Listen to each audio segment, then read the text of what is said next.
Hello, this is Terrence McNally. As election season moves quickly toward early voting, the Democrats and Harris Walz seem to have the momentum, and the debate went well, but the Electoral College will come down to maybe 7 states. And even if they win the White House, the country is past due for a repudiation of Republicans up and down the ballot. One big obstacle? The Democrats have for too long ceded rural voters to the GOP. Here's my 2022 conversation with Maine State Senator Chloe MAXMIN and Canyon Woodward about the book they co-authored, Dirt Road Revival. It tells the story of their winning elections in rural Maine with Chloe as candidate and Canyon as campaign manager, and offers the lessons they've learned to guide other rural progressives. You can learn more at dirtroadrevival.com. Next week's new episode will continue this theme when I speak with Arlie Hochschild about her new book, Stolen Pride, Loss, Shame, and the Rise of the Right. It's about her time spent with folks in Pike County, Kentucky, in the nation's whitest and second poorest congressional district. I also recommend you check out the archives at my site, terrencemcnally.net, or wherever you find Freeform podcasts, for 2 earlier episodes with Hochschild about her bestseller, Strangers in Their Own Land, as well as another 2020 episode with Chloe MAXMIN.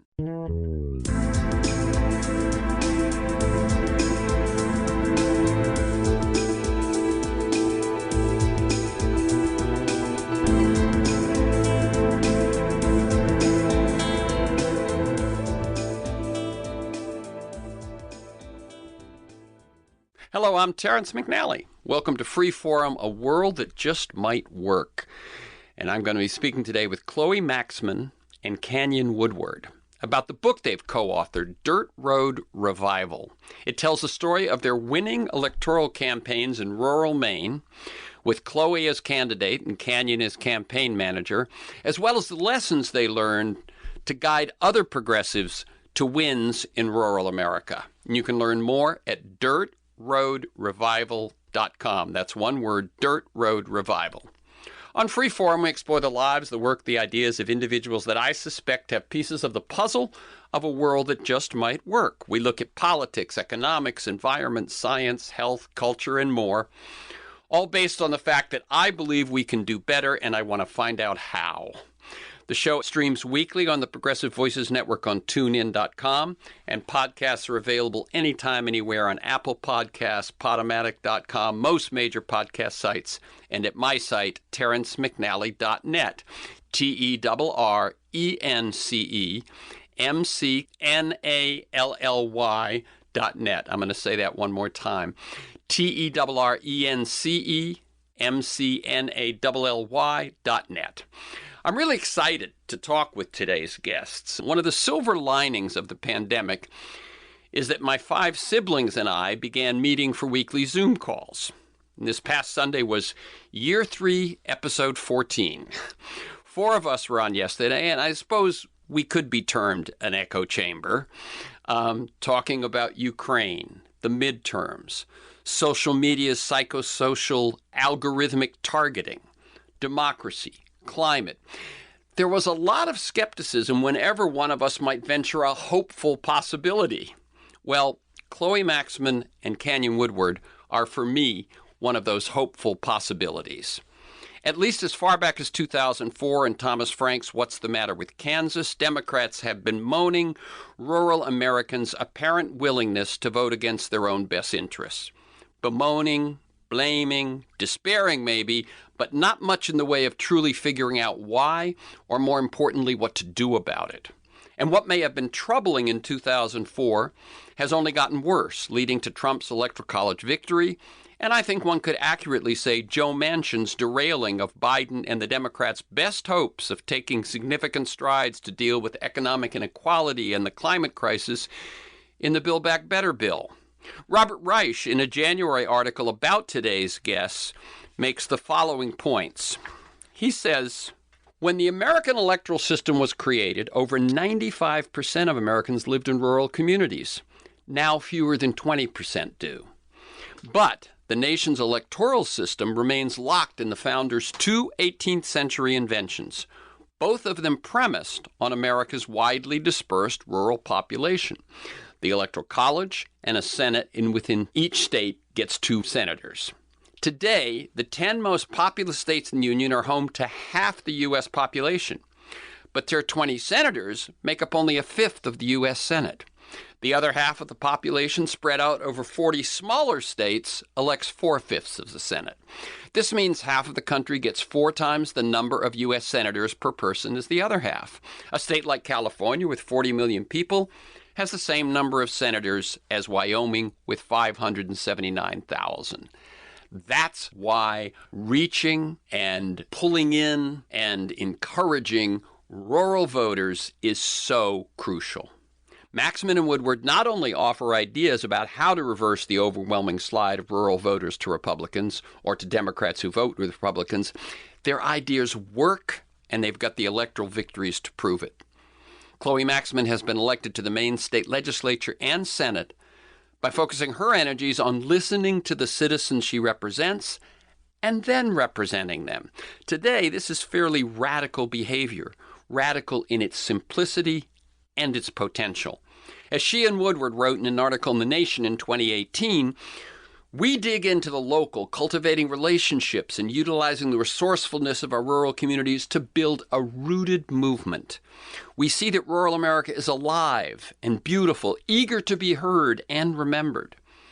Many have welcomed us into their homes and honored us with stories of family members who are registering to vote just for our campaign, who are voting Democrat for the first time, who have never voted in a midterm, but now are because our movement gives them hope. And they end a guest essay in today's New York Times with these words: "It's not too late to make amends, to rebuild our relationship with the quiet roads of rural America. We have to hit the ground running today, this cycle, and recommit ourselves to the kind of politics that reaches every corner of our country." At 29, Chloe MAXMIN has been a community organizer for 14 years. In college, she co-founded Divest Harvard, a campaign calling on the university to divest from fossil fuels. After graduating in 2015, she returned home to rural Maine, and as I said, was elected to the House of Representatives in 2018 in a district that had voted Republican by a 16-point margin over the past 3 elections. In November 2020, she defeated the incumbent minority leader to become the youngest female Maine state senator in history. Canyon Woodward, a native of the Appalachian Mountain region of North Carolina, was co-coordinator of Divest Harvard. Regional Field Director for Bernie Sanders 2016, Field Director for Jane Hips for North Carolina Senate, Vice Chair of the North Carolina District 11 Democrats, and Campaign Manager for Chloe MAXMIN. Together, they've written their first book, Dirt Road Revival: How to Rebuild Rural Politics and Why Our Future Depends on It. Welcome Chloe MAXMIN and Canyon Woodward to Freeforum, a world that just might work. Thanks, Terrence. It's such an honor to be on here with you. Great. And let me tell listeners, we're recording this conversation Monday, May 2nd. I like listeners to get a feel for the people behind the work and the ideas that we talk about. So can you each tell us a bit about your path to the work you do today? Now, we're going to deal with your work together in a little more depth as we go on. So feel free to go before that, way back, mention mentors, turning points, moments of decision, that sort of thing. And Chloe, why don't we start with you? Sure thing. Thank you so much, Terrence. I grew up on my family's farm in a small town in Maine called Nobleboro, a town of about 1,600 people. And I have always felt such a deep love for my hometown, everything about it. I love the land and the woods and the lakes. I always came home in college whenever I got a long weekend or a vacation. I also grew up with such a appreciation for my community and the kindness and the values that we were all committed to. Being a good neighbor, being kind, saying hi to each other in the grocery store. It really felt so unique and so special. I started to do community organizing work right before high school, just because all of these local issues were coming up and I really wanted to get involved and then get all my peers involved. But there wasn't as good an infrastructure back then as there is these days to get young folks involved with community change work. I then went to Harvard for college and ended up co-founding the Divest Harvard movement because ExxonMobil, which Harvard invests in, was also proposing a really destructive project in Maine. And it was really doing Divest Harvard work that my life changed so much. It's where I met Canyon and we became best friends sitting on blockades together. It was also where I learned how to organize. I learned a lot in the classroom at Harvard, but I learned even more out in Harvard Yard as we chanted and organized and blockade and sat in and just built a very powerful movement. Those skills are something that I continue to use to this day. It also brought me into this world of social movements, and I really began to see how on the left we're very skilled at building on the ground grassroots power, but we struggle to turn that into actual electoral victories or policy victories. So after college, I started to focus more on political stuff and working on campaigns, going to COP21 in Paris back in 2015, and just getting more into the political world. I felt, especially after Trump was elected in 2016, that the way that we were running campaigns was really at the root of so much of the problem. It was, why we weren't focusing on rural communities. It was why we weren't focusing on state legislatures. And, Democrats have lost over 1,000 state legislative seats in the past decade. And to me, it just all comes down to campaigning. And Canyon had also very similar thoughts. And so we decided to team up and run for the State House in 2018 to really put into practice a different way of building a campaign movement in a rural red district. Okay, let me throw it to you, Canyon. And can you fill in more of your early background? And then Chloe mentioned that she may have learned more in the movements at Harvard than she did in the classrooms. And so I'd like you to add a little bit about what you did learn at Harvard that has held you in good stead. But first, fill us in a little bit about your earlier background. Yeah, sure. So I grew up in a super conservative rural part of Western North Carolina in the Southern Appalachians, beautiful country. And, I think I grew up with a pretty strong environmental ethic instilled by my family, but I definitely didn't consider myself very political. Certainly wasn't involved with democratic politics.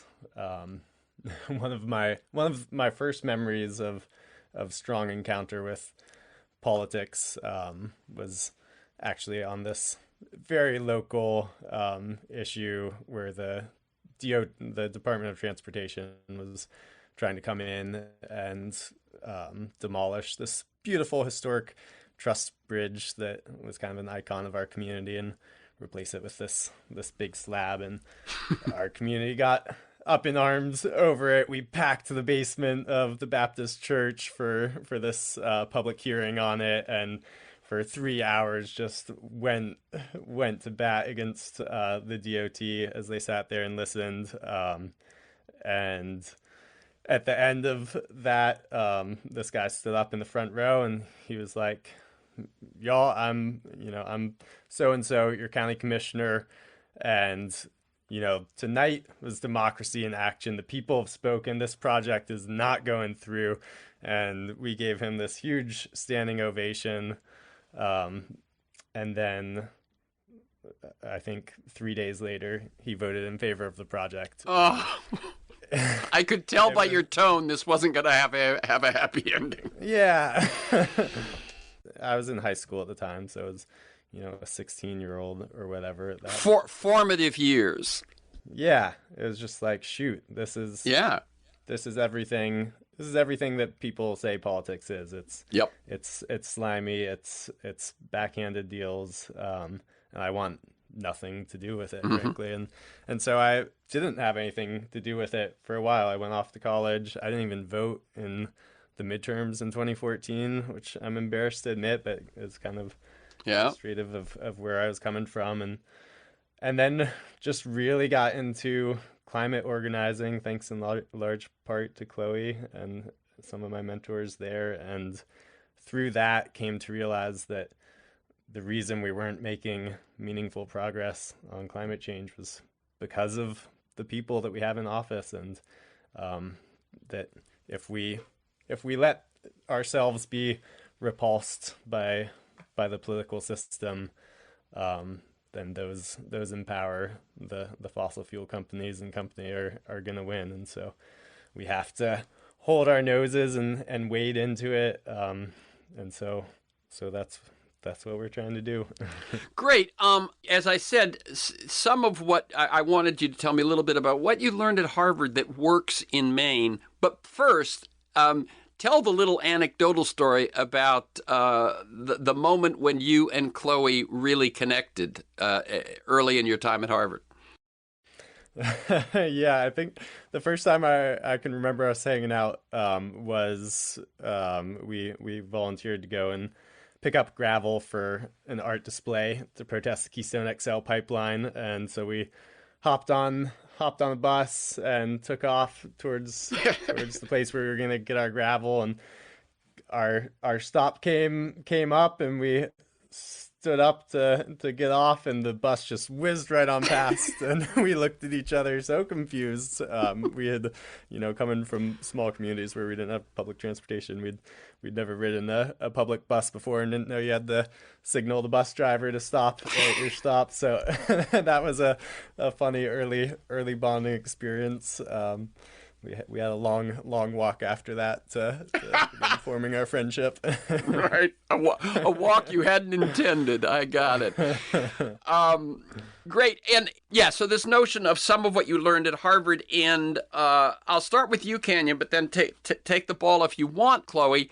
Also, I know that you were both influenced by Marshall Gans, kind of the father of public narrative, who's been a guest on the show. And listeners, you can find my 2012 interview with Marshall at Freeforum on Apple Podcasts or Podomatic.com. So lessons at Harvard and the influence of Gans.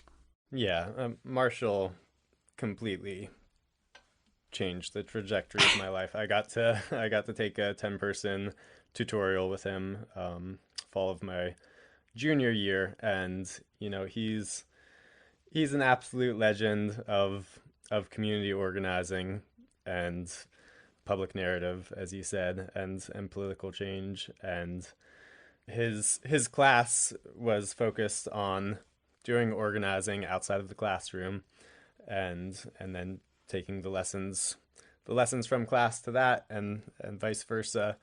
And that's how I really got introduced to what it means to organize and build strong teams and come up with creative strategy and public narrative and analyzing the forces that we were going up against and power mapping and figuring out how to run an effective campaign. And credit Chloe to starting the Divest Harvard movement and pulling me in, and I'll let you take it from there, Chloe. Chloe, anything else that sticks out from you from what has carried over from the lessons you learned at Harvard that happen to apply in a very different environment when you're working with a very different audience?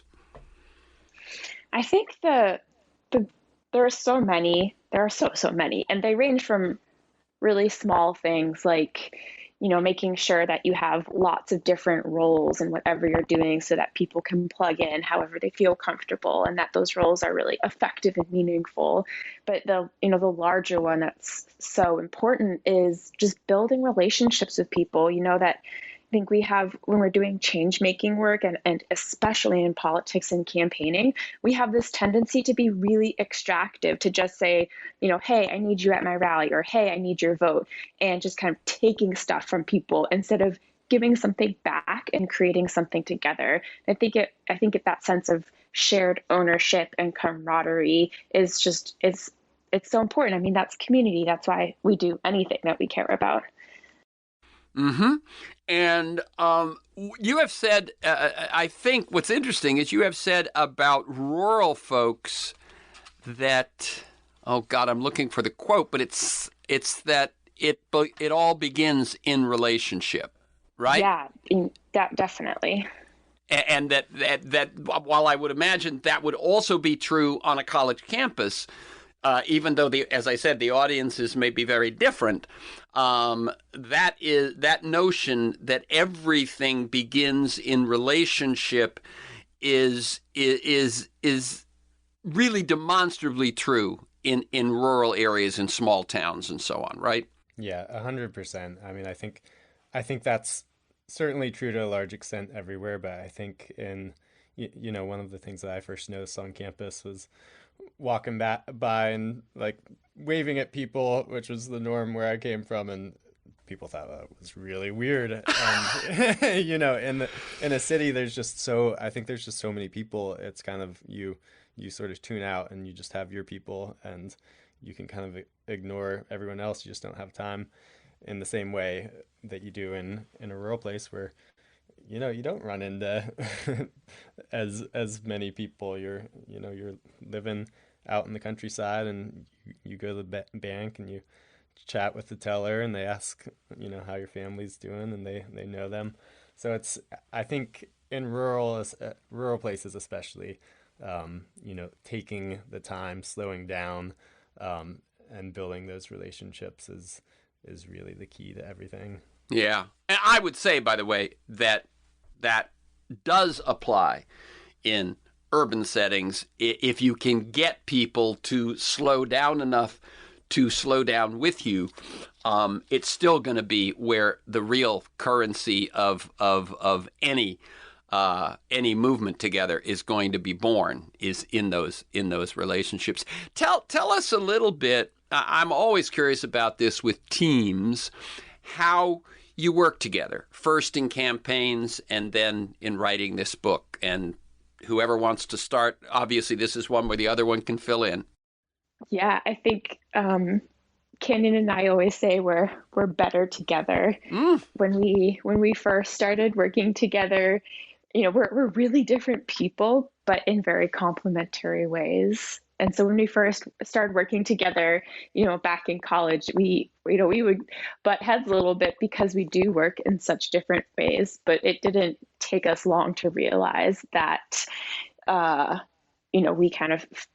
we make each other better, and the work we do together is better because we're doing it together and bring our different perspectives to it. And how about in the writing of the book? Canyon, let me throw it to you. How'd that work?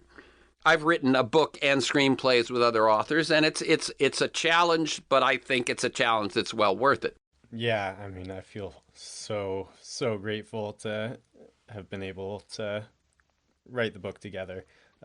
Frankly, if I was working on anything like that solo, you wouldn't see it for probably 30 years. Got it. But we worked, I think we worked super well on it, just, swapping Google Docs back and forth. One of us would draft a chapter. And so you'd work one of you would take on a chapter and then be the lead author on a chapter, and then bounce that back and forth, and then another one would throw in a different chapter, and you kind of move through it that way? Yeah, that's generally how we did it. Yep, that makes sense to me. How did you discover your strategies and tactics for rural Maine? And let me say two things that I've taken from what you've written about your work in our previous conversation, Chloe, which is that you sort of purposely put the cart before the horse. By that I mean that you feel like how you campaign will determine how you work once in office. And so if you campaign by drawing from people, you then say, how will I represent their needs versus how will I get them to vote for me to do what I want to do? And I think that's an interesting alchemy that it seems so obvious, but I don't think it's the norm. How did you discover your strategies and tactics? It was definitely a combination of having really specific visions that we wanted to put into practice, and also learning as we went. So when we first started in 2018, we took big pieces of paper and we just charted out our vision. We had one piece of paper that had our vision. One said, what is wrong with Democrats in rural America, and the other said, what are our opportunities and what do we want to put achieve on the ground. So some of the things that we really wanted to achieve was getting more young folks involved with rural politics, of having it be really community oriented, to have it feel like a social movement where there were just new folks coming together to really vision something that was different than what we've seen before. So all of those pieces we did put into place when we had canvas days that were really fun and had lots of music and food and capture the flag, or we'd have long weekends where all of our friends would come to visit and we would play and, have so much fun together and go swimming. And all we asked was that 3 hours on Saturday, everyone go canvas. So we discovered all of these different tactics that ended up being really beautiful to engage folks in what we were doing. There were other pieces that we kind of created as we went. So, our hand-painted road signs was something that we just kind of thought of as we went along. Why not reuse all of these old signs? It was a bunch of local artists who volunteered to paint signs for us. It was their idea, and we integrated it into the campaign. And certainly the lessons that we learned from talking to tens of thousands of rural conservative voters, those are not lessons that Canyon and I had known before. It was totally life-changing to have those conversations and then integrate all of that feedback and all of those stories into our work. Very good. Canyon, do you want to add anything else about how you discovered and refined strategy and tactics? Gosh, I mean, so much of it was just trial and error. Mm-hmm. We had a lot of ideas going in, and some of them worked and were reinforced, and some of them didn't. And it was really just being willing to put ourselves out there and try. But I think having that community of volunteers behind us to iterate and figure out what worked was really key. Canyon, take this one. Who are your volunteers, and how did you attract them? Our volunteers are folks from the community who I think have long been thirsting to have something or someone to organize around, but haven't really had the opportunity. So we had, everyone from, we had young kids coming along on up to folks in their 70s and 80s coming out to knock on doors. Some of them we discovered from Chloe knocking on their door in the primary, and then they ended up coming out and volunteering with the campaign. So it was just across the spectrum. Hello, this is Terrence McNally. You're listening to my 2022 conversation with Maine State Senator Chloe MAXMIN and Canyon Woodward about the book they've co-authored, Dirt Road Revival. It tells the story of their winning elections in rural Maine, with Chloe as candidate and Canyon as campaign manager, and offers the lessons they've learned to guide other rural progressives. I will share just something from my past, which was that when I was 24, so in the ballpark of when you guys were taking this on, I got involved in the McGovern campaign, 1972, the first year that 18-year-olds could vote. Obviously, the war being the biggest issue, but there were many other things on which McGovern was very visionary. And I ran an assembly. I ended up getting a job with the national campaign, and I ran an assembly district that didn't have a junior college or a college. It was in Los Angeles County, but it was the most conservative Democratic area, and it didn't have any affluent neighborhoods, or as I say. And I basically went in and debated some Nixon representative in high schools, and then recruited. Almost all of my volunteers were actually high school kids, and so I really resonate with what you guys were doing. Let's talk a little bit about the bigger problem, which is I read, how the Constitution sort of sets things up in favor of rural. And we live with that now when our demographics have changed a great deal. But as recently as 2009, not that long ago, rural voters were evenly divided in their partisan leanings. And here's a question, and I'll throw it to you first, Chloe, and then Canyon. And I'm going to make it sort of a combo question. Why do you think the Democratic Party abandoned rural voters? And who abandoned who first, the Democratic Party or the rural voters? And when do you see this beginning to happen?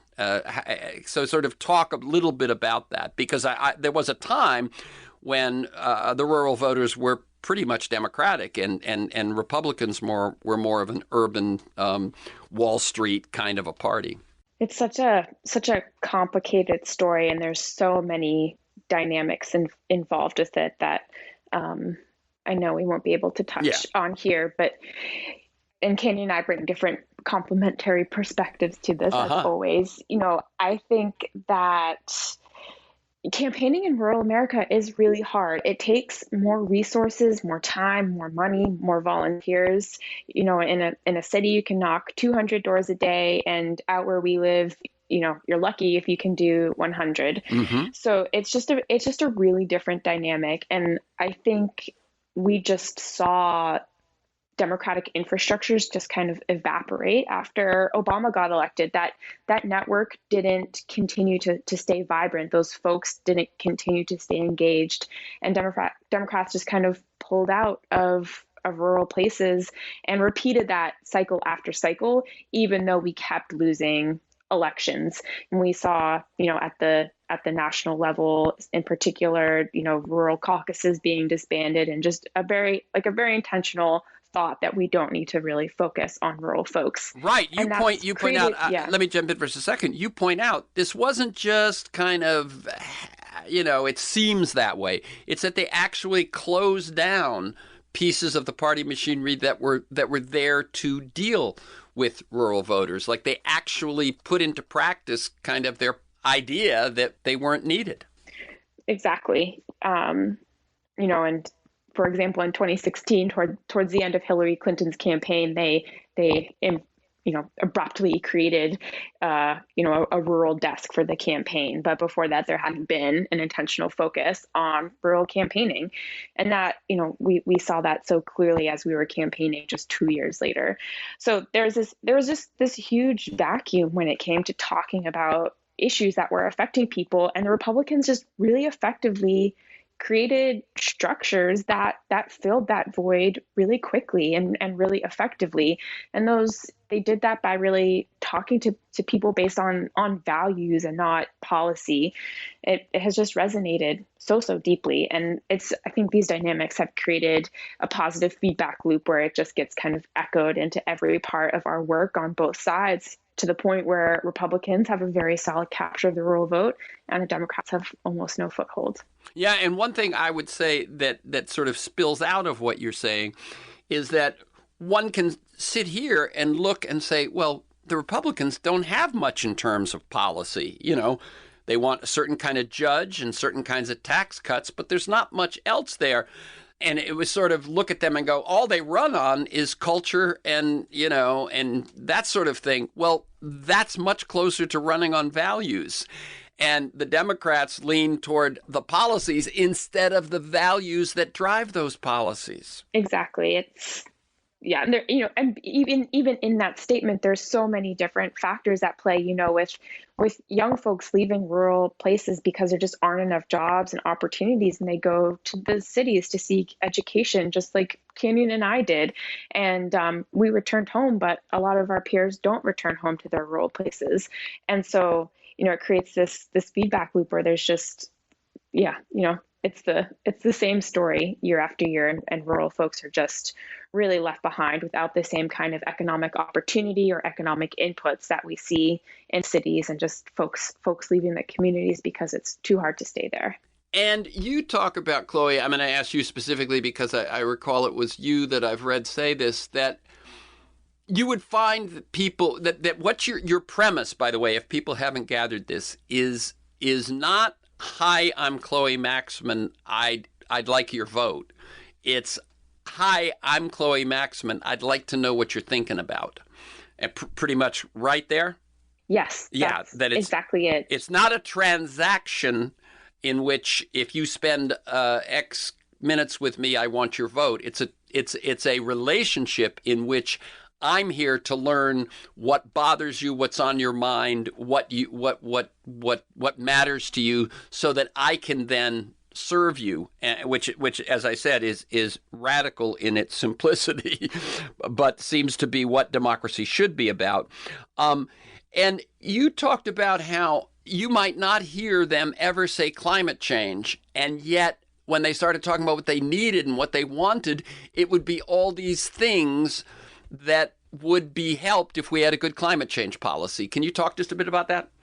Yeah, I think rural folks, we often talk about the same issues as we're used to the Democrats talking about, but we use a really different language. And, Kanye and I talk so much about how it's not a matter of rural voters being diametrically opposed to Democratic policy. It's that we just need to translate each other's language a little bit better. We all want affordable health care. We all want to be able to live in our homes and age with dignity. And we all want to address the climate crisis. We're just using very different language for it. So in my community, when I rarely hear the words climate change uttered from folks who are not Democrats, but I hear people on both sides of the aisle all the time talking about how we want good jobs in rural America, how we want economic opportunity. We want enough rain for our farms in the summer and to be able to go ice fishing in the winter. I heard these things much more often than I heard people say the words climate change.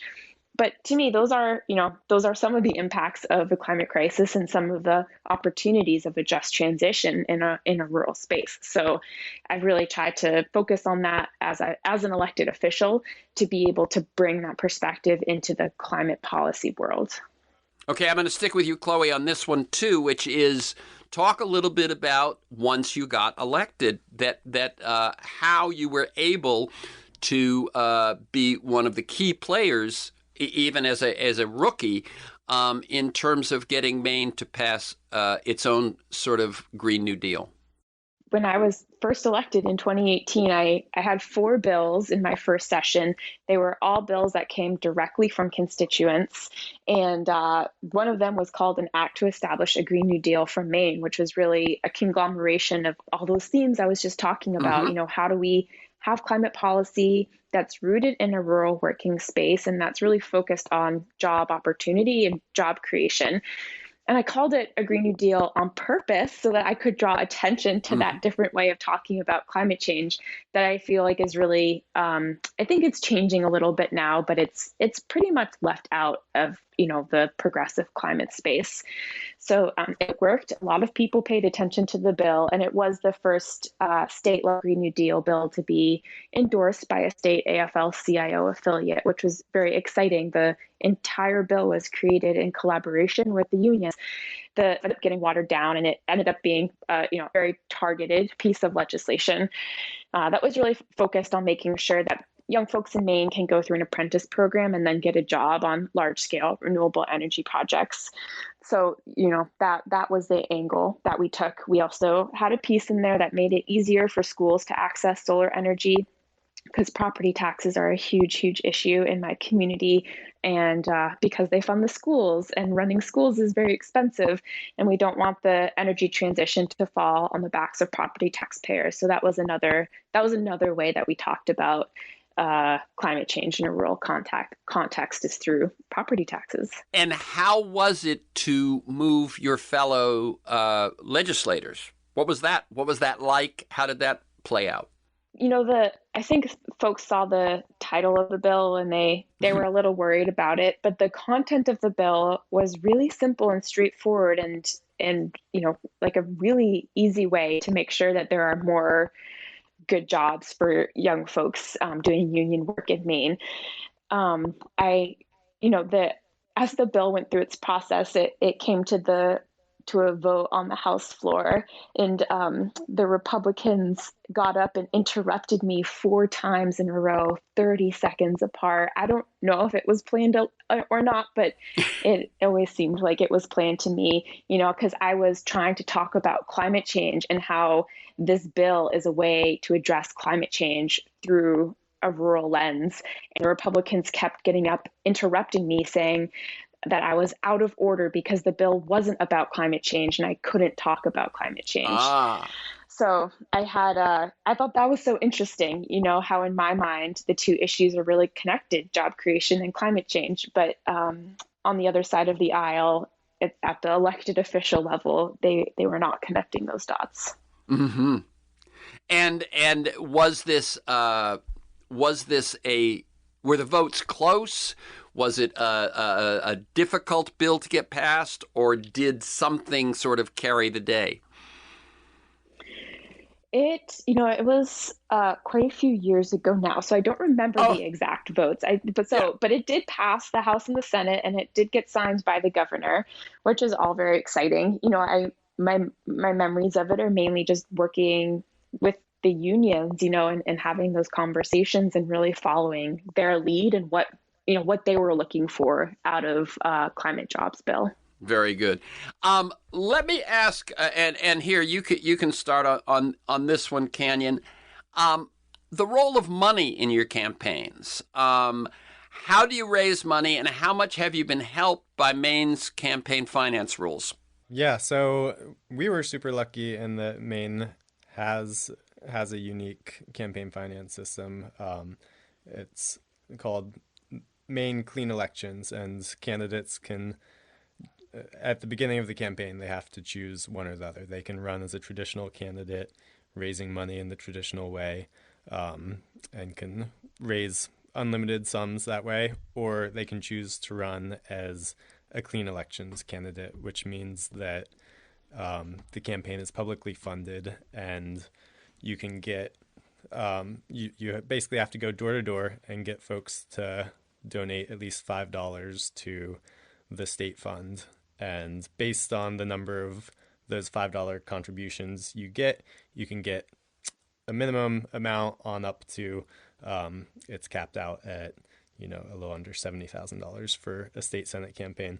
So we ran as a clean elections candidate, so we didn't have to really worry about fundraising in the traditional way, which frankly I wish that we could enact all over the country immediately, because it really transforms the way that you're able to campaign and focus all of your time on talking to voters door to door, as opposed to having to spend a good chunk of your time dialing up the richest people and hearing their worldview, and being immersed in that world all the time. Yeah, no, and I know you've talked earlier about Chloe, I think, but it might have been both of you, about how Gideon, was her name Sarah Gideon, mm-hmm. who ran against Susan Collins, and got a lot of money from all over the country and had huge fundraising, and it probably doomed her more than it helped her. Can you talk just a bit about that?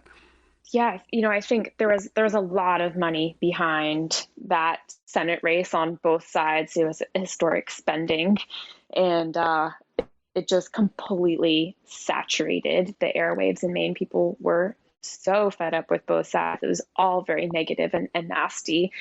It was apparent to folks that a lot of the money from the Democratic, from out of state, from large consulting firms in DC, and folks from Maine who were just investing of money in flipping the Senate seat.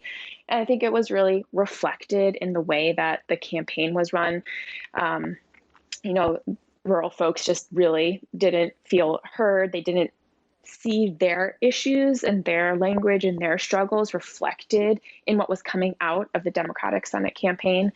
So, it was a big mess, and I'm certainly no fan of Susan Collins, but her roots are in very rural northern Maine, and she won the most rural state in the nation. So it just it was not good. Some of the ways in which you folks diverged from the Democratic Party and the Democratic consultants, and by that I mean not the Democratic Party values, but the Democratic Party methods of campaigning and so on. You turned down party consultants. You created your own canvassing universe, and your targeted list was very different from theirs. Theirs were, I assume I've done canvassing and I've gotten the cards that say likely voter, likely Democratic voter, those sorts of things. You were much broader. How did you choose the voters you targeted since you weren't using those metrics? And Canyon, you can take this one as campaign manager. Yeah, so our premise was that the Democrats were too focused on only talking to their own people, and that if we actually took the time to drive down the dirt roads and talk to independents and some middle of the road Republicans, that we could find common ground with them and we could get them on board. And so that's what we did. We just widened our scope a lot to talk with these folks, and we found Chloe would go all the time to households that had never been contacted by a Democratic campaign, and at least dating back over a decade in the database that we used.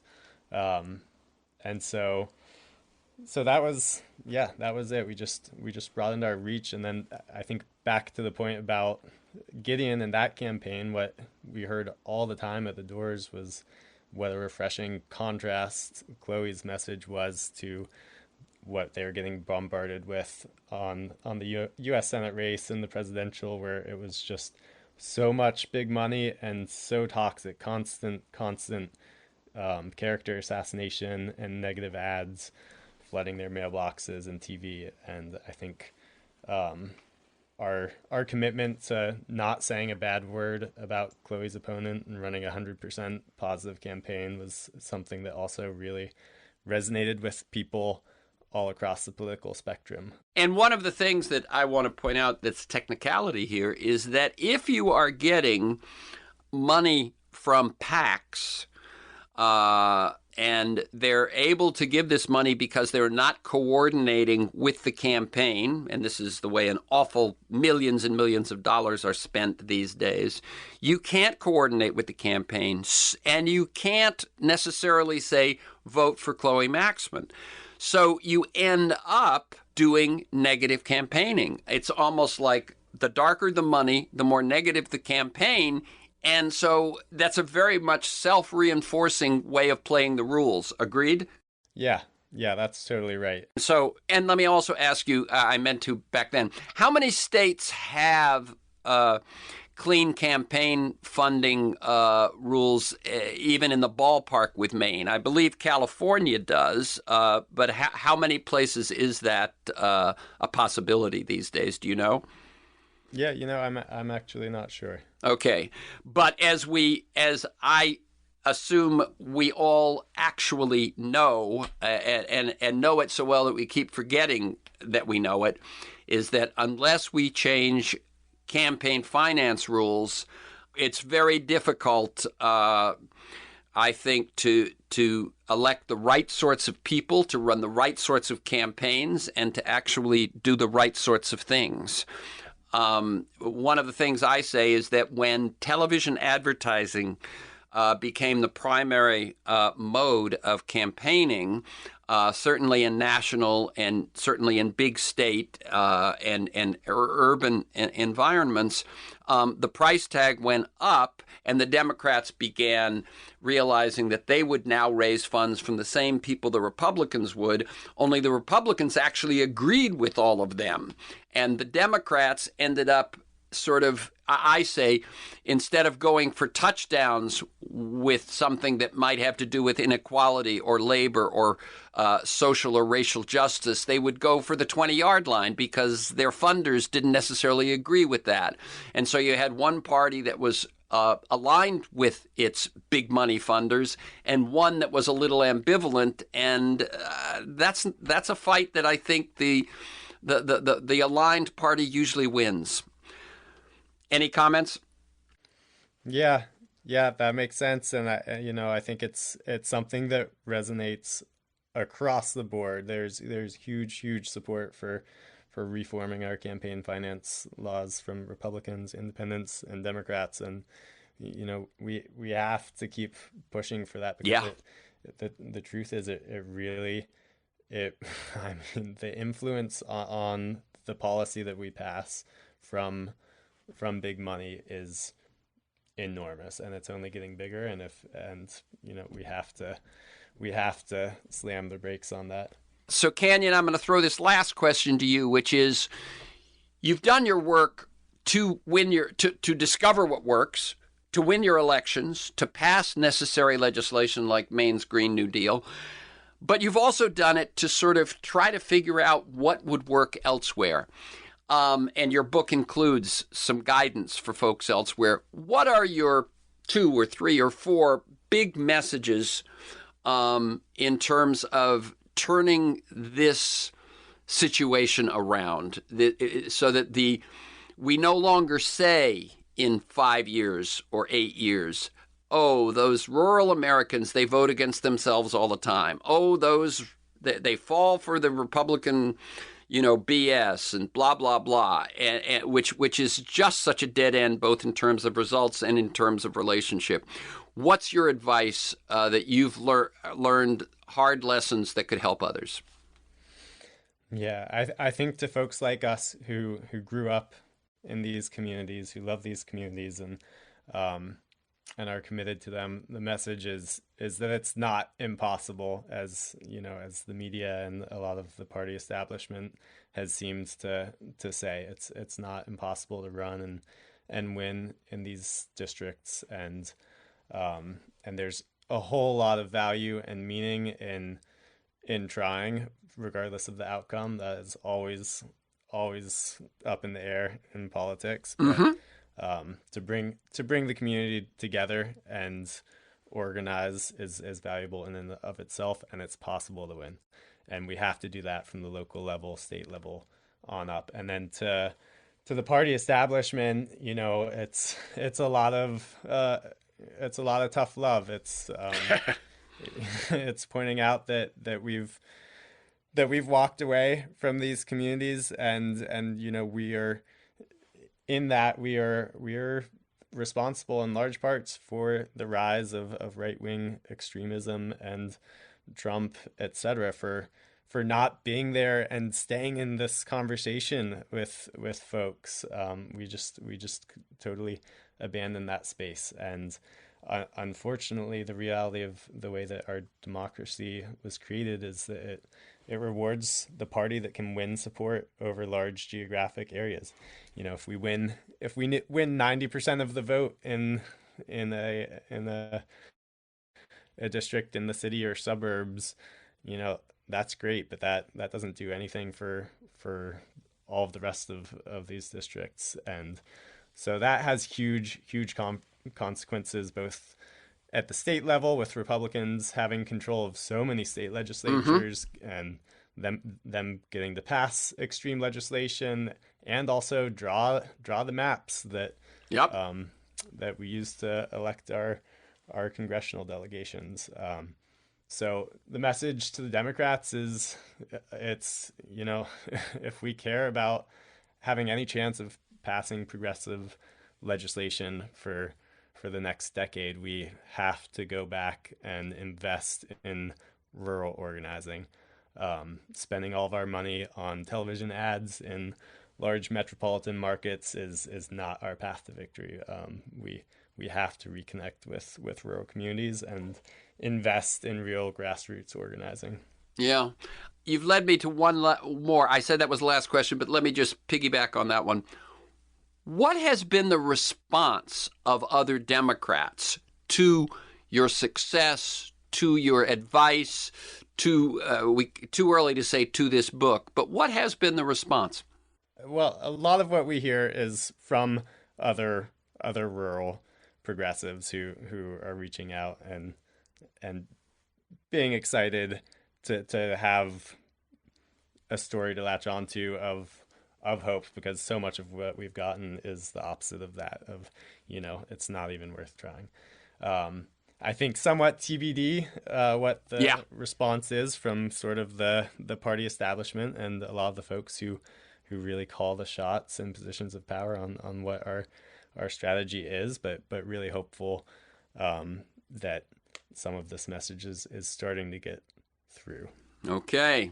So, again, the book is Dirt Road Revival: How to Rebuild Rural Politics and Why Our Future Depends on It. And you can learn more at dirtroadrevival.com. That's one word, Dirt Road Revival. For this conversation and many other interviews and articles, to join me in pursuit of a world that just might work, go to terrencemcnally.net, TERRENCEMCNALLY.net, or a world that just might work.com. They're the same website. If you want to receive my weekly email announcement telling you who's going to be on, what we're going to talk about, and usually 8 or 10 articles to flesh out the conversation, you can email me at TEMcNally, one word, at mac.com, or you can sign up at my site. You can also subscribe and listen to the Freeform podcast on Apple Podcasts, most major podcast sites.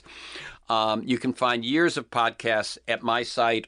Michael Lewis, Naomi Klein, Bill McKibben, Van Jones, Connie Rice, Greg Boyle, George Packer. You can also follow me on Twitter at McNally Terrence. Thanks to Kiana Williams in production, George Vasilopoulos at Progressive Voices, and most of all, you, my listeners, please share this podcast widely. And finally, Canyon Woodward, I will ask you to pass on my thanks to Chloe Maxman, but thank you to you and keep up the good work. Thank you so much, Terrence. Really enjoyed the conversation. Okay. And, I really love what you guys are doing and just want to see 1,000 of these flowers bloom. Thank you. Bye-bye.